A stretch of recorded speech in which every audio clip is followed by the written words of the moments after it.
In 1686, the British East India Company made a decision that would ultimately prove to be a monumental blunder. At that time, Aurangzeb was on the throne of the Mughal Empire, and the East India Company declared war on the mighty Mughal army. It was clear from the beginning that the British Company's army was vastly outnumbered and significantly weaker compared to the Mughals. So it came as no surprise when the Mughals easily defeated the East India Company forces, seizing their factories and arresting many company officials. Even the incumbent governor of the company had to bow down to Aurangzeb. It is astonishing to think that just over 300 years later, this same foreign company, the East India Company, managed to establish control over the entire Indian subcontinent. In fact, the East India Company was much bigger and more powerful than any of the massive companies we know today, such as Apple, Google, or Facebook. So how is this possible? Let's try to understand this intriguing story. The British East India Company, a multinational corporation like no other, was originally formed in 1600 by merchants. It operated as a joint stock company, which means its business was owned by shareholders.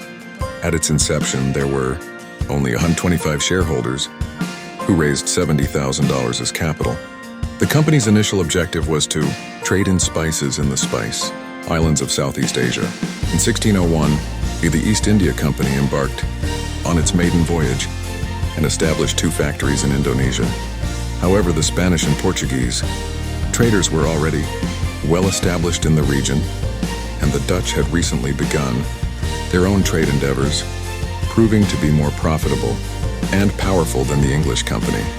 Realizing that competing with the Dutch was futile, the British East India Company sought new opportunities. After much consideration, they turned their attention to India, a land abundant in spices and textiles. In 1608, East India Company merchants arrived in present-day Surat, Gujarat, which was under the rule of the powerful Mughal Empire. The Mughal army consisted of a staggering 4 million armed soldiers, making it clear to the East India Company officials that challenging them in battle would be fruitless.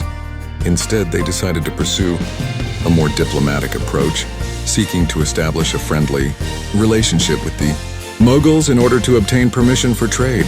Captain William Hawkins, a representative of the East India Company, traveled all the way to Agra, the Mughal capital, to meet with Emperor Jahangir.